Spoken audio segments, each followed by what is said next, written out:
Praise the lord.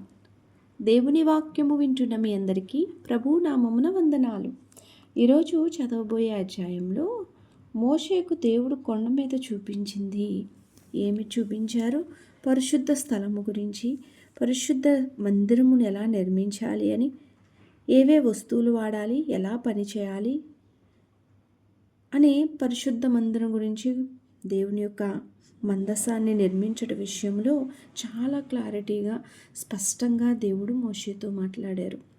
మోషే కొండ దిగిన తర్వాత ఇక్కడ ఉన్నటువంటి ప్రజ్ఞా వివేకులతోని, ప్రజ్ఞావంతులతోని దేవుని పని చేయాలి అని ఆశ కలిగి ఉన్నటువంటి వారితోటి దేవుడు చెప్పినవన్నీ తెలియజేసి యెహోవా మందిరాన్ని, దేవుని యొక్క ప్రత్యక్ష గుడారాన్ని నిర్మించడం ప్రారంభించారు. ప్రియమిత్రులారా, దేవుని యొక్క పని చేయాలి అని ఆశ కలిగి ఉన్నవారికి దేవుడు ఖచ్చితంగా వారి యొక్క ఆశను తీర్చి దేవుని పరిచర్యలో వాడబడే పాత్రలుగా ప్రతి ఒక్కరిని సిద్ధపరచులాగున ఈ అధ్యాయాన్ని మనము విశ్వాసంతో చదువుకుందాం. ప్రతిరోజు బైబిల్ చదువుదాం అనే కార్యక్రమానికి స్వాగతం.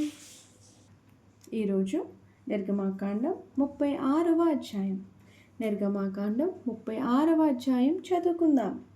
పరిశుద్ధ స్థలము యొక్క సేవ నిమిత్తము ప్రతి విధమైన పని చేయ తెలుసుకొనుటకై యెహోవా ఎవరికి ప్రజ్ఞా వివేకములు కలుగజేసెనో అట్టి బెసలేలును, అహోలియాబును మొదలైన ప్రజ్ఞావంతులందరూ యెహోవా ఆజ్ఞాపించిన అంతటి చొప్పున చేయుదురు. నేను బెసలేలును, అహోలియాబును యెహోవా ఎవరి హృదయములో ప్రజ్ఞ పుట్టించెనో ఆ పని చేయుటకు ఎవరి హృదయము వాని రేపెనో వారిని అందరినీ మోషే పిలిపించెను.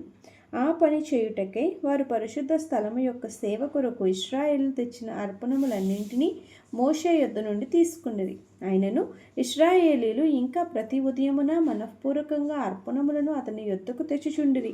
అప్పుడు పరిశుద్ధ స్థల సంబంధమైన పని అంతయు చేయు ప్రజ్ఞావంతులందరిలో ప్రతివాడు తాను చేయు పని విడిచివచ్చి మోషేతో చేయవలనని యెహోవా ఆజ్ఞాపించిన పని విషయమైన సేవ కొరకు ప్రజలు కావలసిన దానికంటే బహు విస్తారము తీసుకుని వచ్చుచున్నారని చెప్పగా, మోషే పరిశుద్ధ స్థలమునకు ఏ పురుషుడైనను ఏ స్త్రీ అయినను ఇక మీదట ఏ అర్పణైనను తేవద్దని ఆజ్ఞాపించును కనుక పాలెమందంతటను ఆ మాట చాటించిరి. ఆ పని అంతయు చేయునట్లు దాని కొరకు వారు తెచ్చిన సామాగ్రి చాలినది, అది అత్యధికమైనది గనుక ప్రజలు తీసుకొని వచ్చుట మానిరి. ఆ పని చేసిన వారిలో ప్రజ్ఞగల ప్రతివాడును మందిరమును 10 తెరలతో చేసెను. అతడు వాటిని నీలధూమ్ర రక్తవర్ణములు గల పేనిన సన్ననారతో చిత్రకారుని పని అయిన కెరూబులు గల వాటినిగా చేసెను.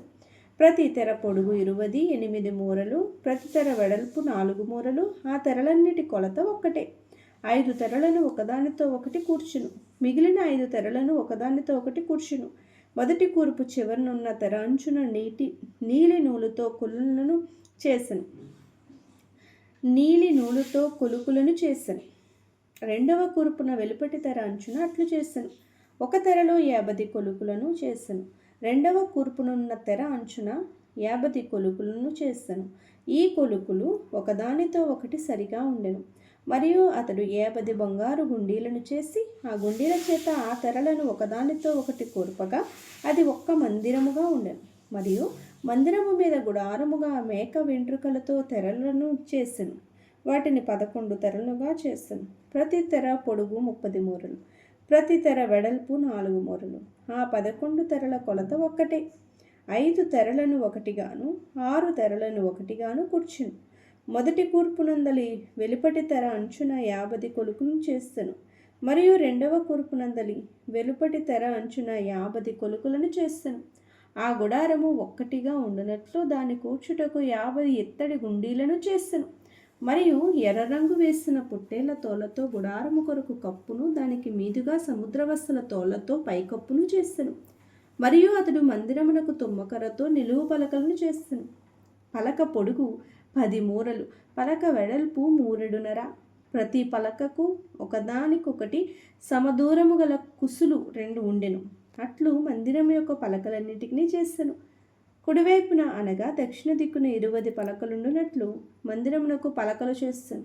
ఒక్కొక్క పలక క్రింద దాని 2 కుస్సులకు 2 దిమ్మలను, ఆ 20 పలకల క్రింద 40 వెండి దిమ్మలను చేశాను.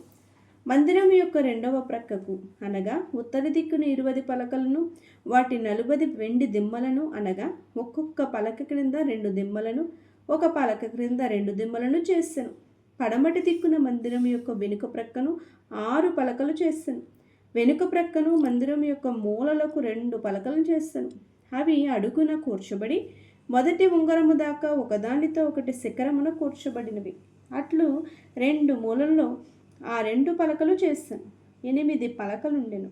వాటి వెండి దిమ్మలు 16 దిమ్మలు, ప్రతి పలక క్రింద 2 దిమ్మలుండెను. మరియు అతడు తుమ్మకర్రతో అడ్డకర్రలను చేస్తాను. మందిరము యొక్క ఒక ప్రక్క పలకలకు 5 అడ్డకర్రలను, మందిరం యొక్క రెండవ ప్రక్క పలకలకు 5 అడ్డకర్రలను, పడమటి వైపున మందిరం యొక్క వెనుక ప్రక్క పలకలను 5 అడ్డకర్రలను చేస్తాను. పలకల మధ్య నుండి నడిమి అడ్డకర్రను ఈ కొన నుండి ఆ కొన వరకు చేరియుండి చేశాను. ఆ పలకలకు బంగారు రేకులు పొదిగించి వాటి అడ్డకర్రలుండు వాటి ఉంగరములను బంగారుతో చేసి అడ్డకర్రలకు బంగారు రేకులను పొదిగించెను. మరియు అతడు నీల ధూమ్ర రక్త వర్ణములు గల అడ్డతెరను పేనిన సన్ననారతో చేశాను. చిత్రకారుని పని అయిన కెరూబులు గల దానిగా దాన్ని చేశాను. దాని కొరకు తుమ్మకర్రతో 4 స్తంభములను చేసి వాటికి బంగారు రేకులను పొదిగించెను. వాటి వంకులు బంగారువి. వాటి కొరకు 4 వెండి దిమ్మలను పోతపోసెను.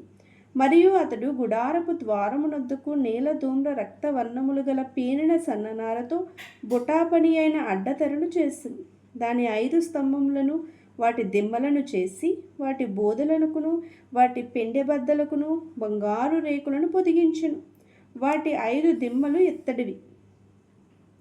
దేవుడి వాక్యమును దీవించి మన వెనుకిడిలో ఆశీర్వదించునుగాక. ప్రతిరోజు ఇలా దేవుని వాక్యమును వినడానికి ప్రతిరోజు బైబిల్ చదువుదాం అనే కార్యక్రమాన్ని సబ్స్క్రైబ్ చేసుకోండి, లైక్ చేయండి, షేర్ చేయండి. దేవుడు మిమ్మల్ని దీవించి ఆశీర్వదించునుగాక. ఆమేన్.